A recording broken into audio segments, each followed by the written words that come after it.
Hi everybody, it's Jenny K. Parks here again. I wanted to give you guys an update on how I'm doing with Abyss, right? The Cherrywood challenge for 2025. It's Abyss and it's all about these fantastic deep sea colors.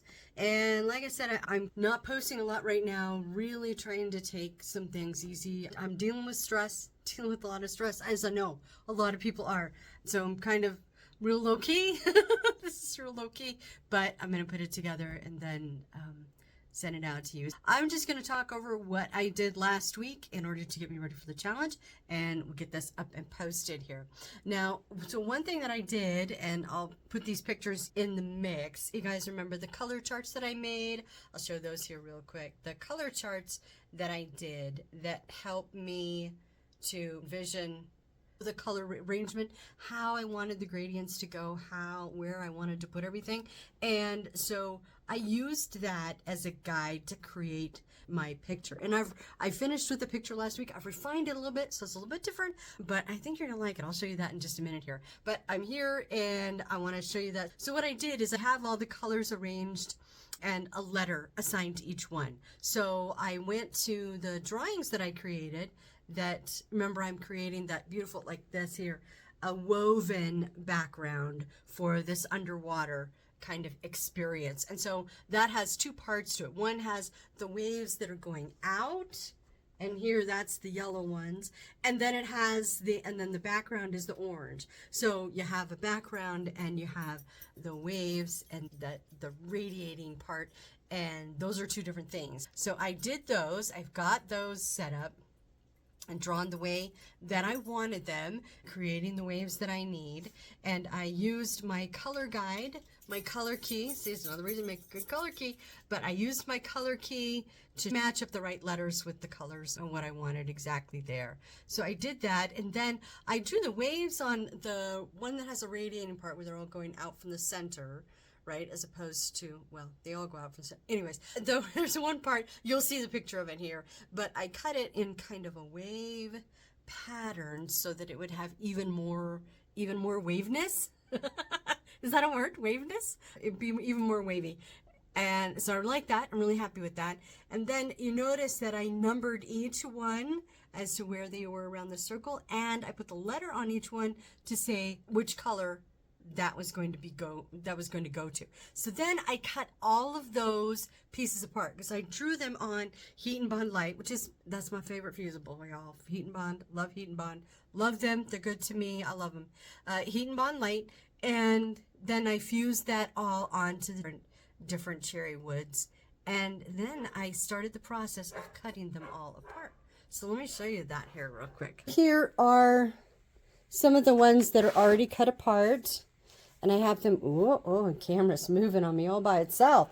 That I have them separated. It looks like a crab, doesn't it? I have them separated, right? So this is all the A's are together, and that would be all of the B's, and then all of the C's. I'd use multiple clips to get everything to stay together, but there's the C's. And I still have some more cutting to do. So I'm working on D here. I'm about halfway through cutting out parts of D, and then I have F and E to finish, and then I'll be fusing them all to a background. And I keep all my scraps. You guys, Cherrywood's so gorgeous. You got to keep all the scraps. And I want to show you the new design that I've kind of come up with. And this is the new, it's a slightly different version. And what I added here were little coral formations and whatnot, just kind of giving me little different textures. Here, I'm going to see if I can put sea glass on. I think that would be awesome. And, you know, all different little textures and little bushy things. And these, I'm going to do jellyfish, I think. Like, it's kind of like the title card. You see a little jellyfish. But here are the waves that are radiating out. And then you have the ones that are going to be coming through this way. And I think it's going to be really cool. I'm very excited about it. I'm not sure exactly what's going to be over here. It might just be open space. It might be negative space. I don't know. Then the other thing I'm doing, which I'm super excited about, which I love to do, get all these things out of the way. So like we have this time, we've got all the regular colors, and then we have these little droplets, right? I bought the little Abyss package Of course I did, from Cherrywood, that features all the Aurifil flosses. It's the different Aurifil floss collection here. So I have those, and what I did, I went in through and I started to pick out all these different colors, right?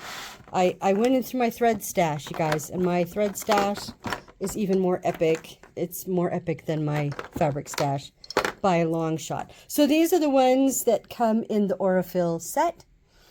I thought, okay, but for quilting and maybe other things on the top, what can I do and what can I get that matches? So I had a lot of fun going through each color and trying to find matches for each color.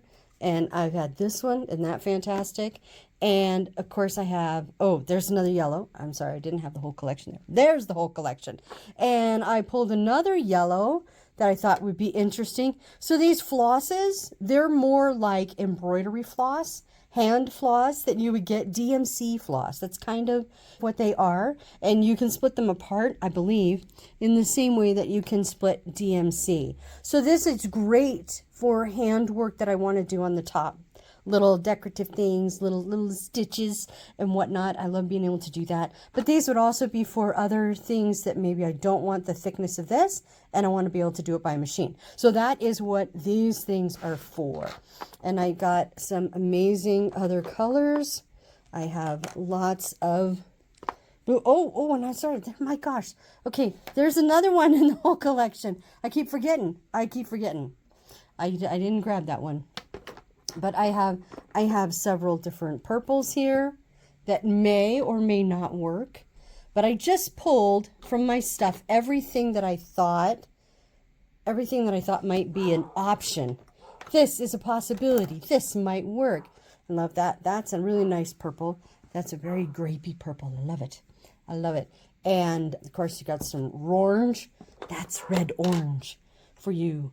And again, some other ones that I think would be nice for different quilting on the top or something. And then, of course, I have my glitter sparkles. So I love me some glittery sparkles. And these colors are just fantastic. What, Jenny, do you have the whole collection? Well, yes, I do. I'm sorry about that. I do. I saw them and I had to get them. This one, I'm telling you guys, this one I use a ton. This is one of my favorites. But that is all my progress this past week. I will be cutting it out, and hopefully, because I have Art Quilt Lab, that's our bee from the guild that I'm a part of. It's our art bee. So hopefully I'll have more time throughout this week to get the entire background done. And then I can start adding lots of little touches. Then I can figure out, how am I going to make this? How am I going to do the jellyfish? How's this going to look? What's this going to do? And start really playing with it for that thing. I figure I have another couple weeks. Look at the calendar here, because it's the end of March and this is due May 5th. I have this week to assemble and then start adding details on the top. A couple more weeks to do that, and then I want to leave at least a week to do the quilting and the binding. Binding is going to be a snap for me, because I'm going to do a decorative binding. I'm going to do a decorative binding like I did with poppies here. I don't know exactly what it's going to look like yet, but I am very excited about that. I think that's going to be a great one. So you guys, thank you for watching me and being on a part of this little journey here as I'm experimenting and trying to make my Abyss quilt for the Cherrywood challenge. That is all for this week, and I'll see you guys next time.